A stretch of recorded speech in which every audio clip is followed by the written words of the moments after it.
putting together meals for hard times. Hey guys, it's Jara with Wicked Prepared.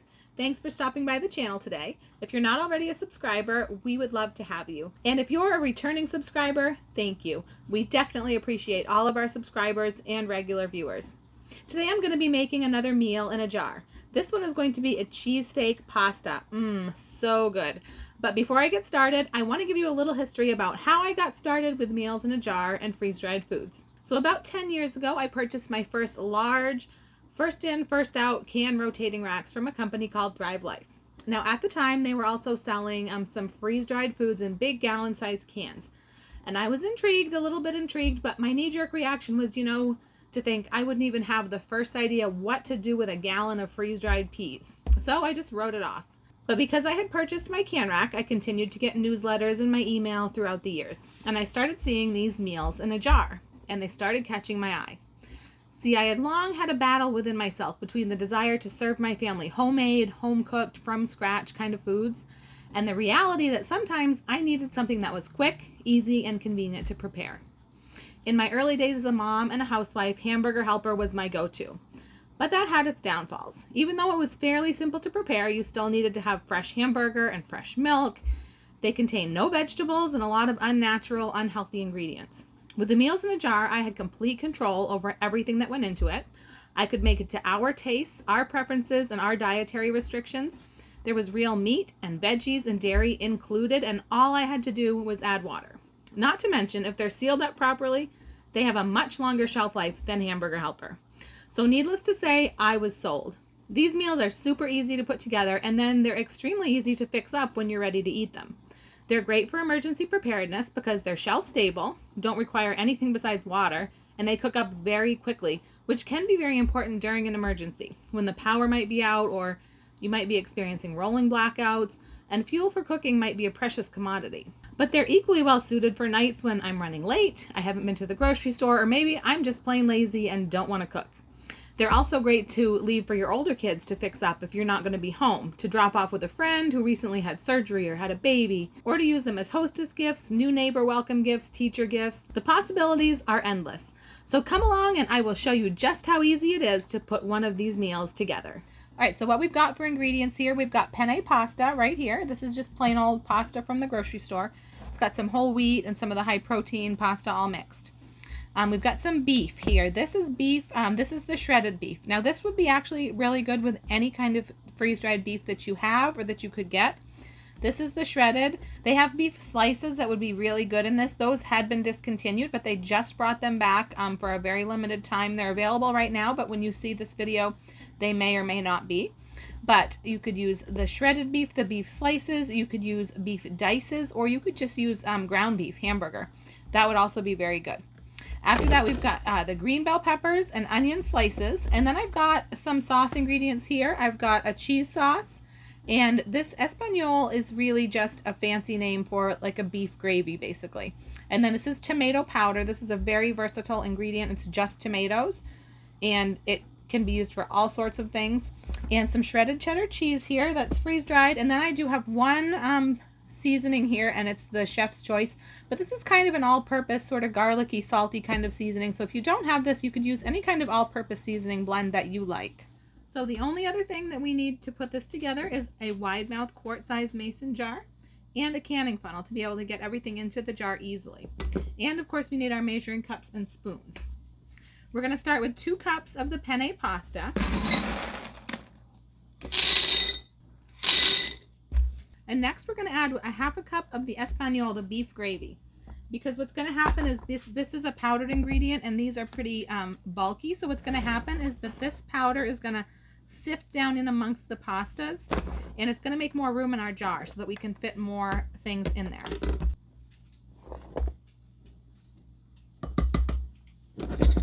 So we're just going to shake and tap this until it's all down as far as it'll go. You can see the powder works its way down among the pasta, and it's like we didn't even add anything extra to that jar. So next we're going to use a cup of the beef. And like I said, you could use any kind of beef that you wanted. This is the shredded beef, and It's just nice, lovely pieces of beef. And when this is cooked up and refreshed, it's really very akin to like a pot roast that's been cooked all day until it shreds. It's very tender and just delicious. So I'm gonna put in a cup of the beef.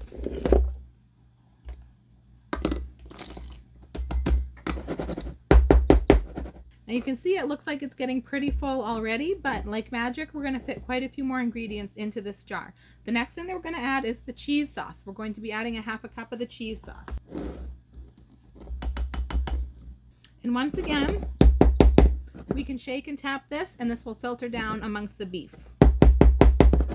Next, we're going to put in our last couple of seasonings. It's going to be a teaspoon each of the chef's choice and the tomato powder.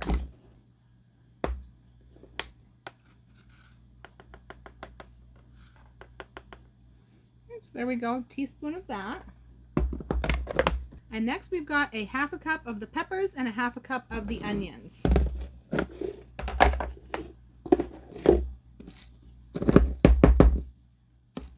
Now these can be pressed down a little bit to make more room in the jar.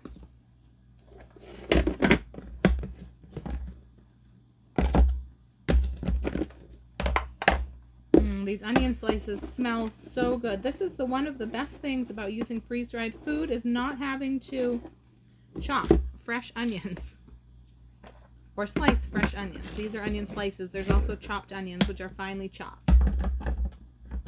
Now, like I said, just like the peppers, these can be pushed down to make room for the very last ingredient,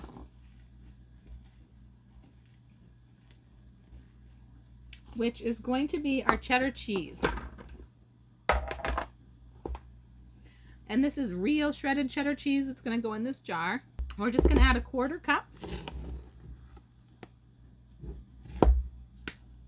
And that's going to be the last thing that's going to go right on the top.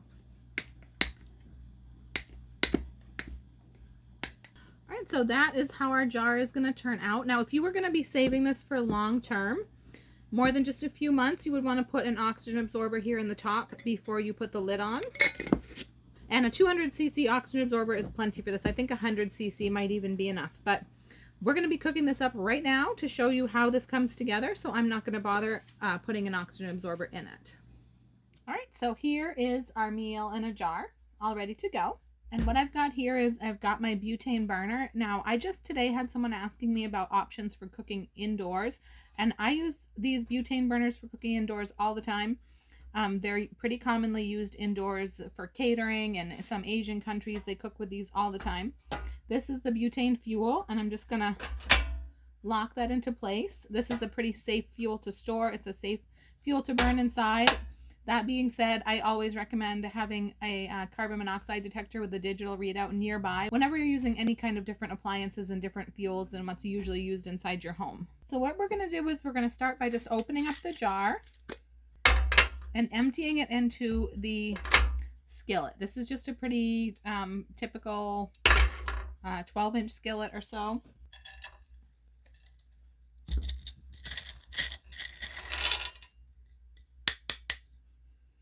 All right, there we go.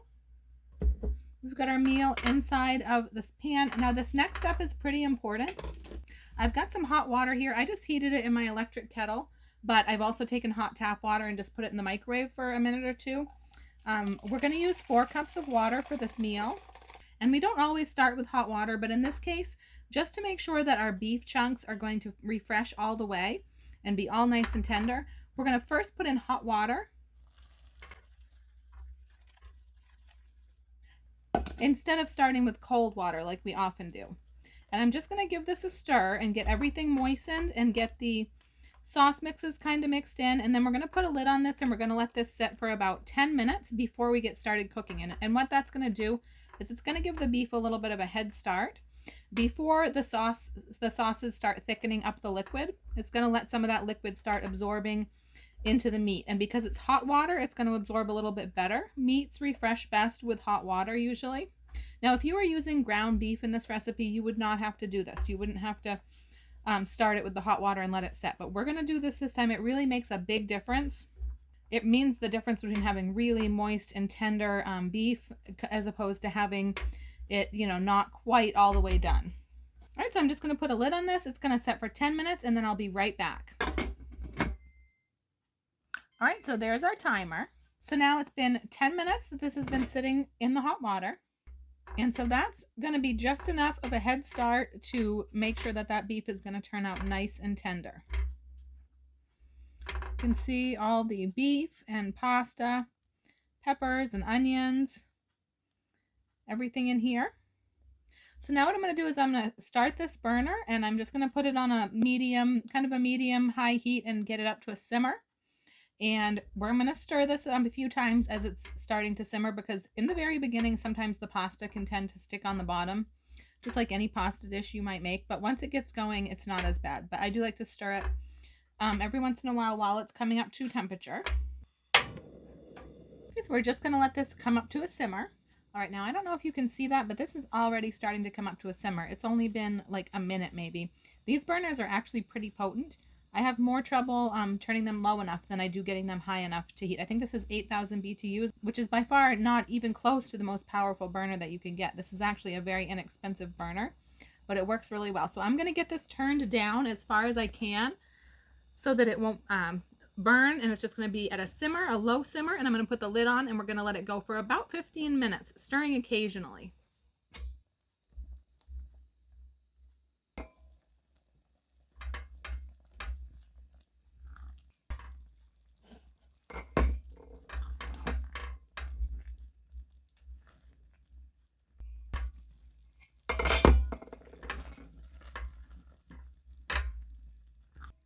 All right, there's that timer again. So I'm going to go ahead, open this up and take a look at it. And if it looks like it's absorbed as much liquid as we need it to absorb, then the next step is just going to be to test the pasta and make sure that the pasta is done. That is looking pretty good. And pasta is done. That beef is tasting pretty done. I think I'm going to just turn off the burner and put the lid back on and let it set for about 10 more minutes, 5 or 10 more minutes, and I think that's going to be good to go. All right, so just 10 more minutes just sitting off the heat, and this is perfection. The sauce has thickened up. We've got nice, tender, saucy beef.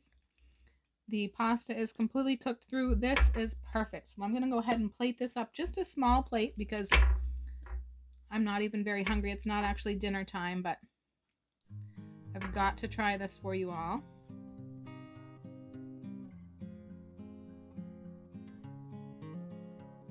All right, guys, here it is. This is the finished dish. Doesn't it look amazing? Let's see if it's cool enough to try a bite.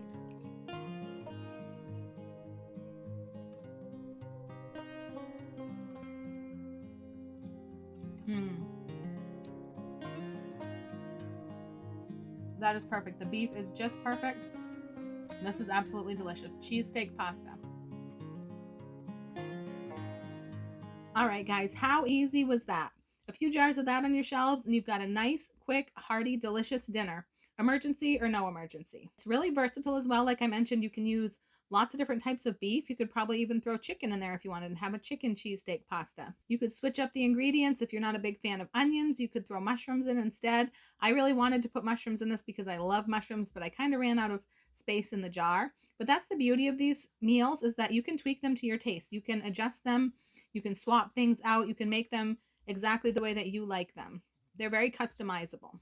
A really awesome idea is to get all your ingredients lined up and make 10 or 12 jars all at once. That's a really efficient way to stock your pantry shelves. Of course, you would want to try any recipe before you did that and make sure that you enjoy it. Just because someone else enjoys it doesn't mean that your family would. And you can always tweak it and make changes. I do that all the time. Change things around to suit our tastes. Or even when I'm developing recipes, like with this recipe, I went through a few different versions before we got the one that we really liked. Now, if you wanted to, for whatever reason, you could make this in a Mylar bag instead of a mason jar. Maybe you want to take this camping, or maybe you live in an RV, maybe you live in earthquake country and you don't want to have your meal stored in mason jars. For whatever reason, you could do this in a Mylar bag just as well as you could in a mason jar. Now, people often ask me how many servings one of these jars will make. Now, we typically get about 4 servings out of one of these jars. It depends on, what type of people you're feeding. If you're feeding big, hungry people versus feeding children. And it depends on the type of recipe. Things like soups that have a lot more liquid added, soups and stews, are going to go a little bit further than dishes like this that are pasta that don't have quite as much liquid added. But you can expect to probably get anywhere from 3 to 5 servings out of one of these jars. If you have a really large family, people with really large families will usually make 2 jars. Now, if you like meals in a jar as much as I do, go ahead and check out our playlist. We've got a playlist with all sorts of meals in a jar and baking mixes in a jar, and we're going to be adding to that as often as we can. Just a couple of days ago, I released applesauce muffin mix. Just add water in a jar. Those were delicious. Perfect for fall, so go ahead and check that out if you like. I'll put that right up here in the corner of the screen. Don't forget to hit the subscribe button if you haven't already. Ring that notification bell and give us a thumbs up for this video. It really helps out the channel. If you made it all the way to the end of the video, leave me a cheese emoji down in the comments. I'm Jara with Wicked Prepared. Survive today, thrive tomorrow. We'll see you next time.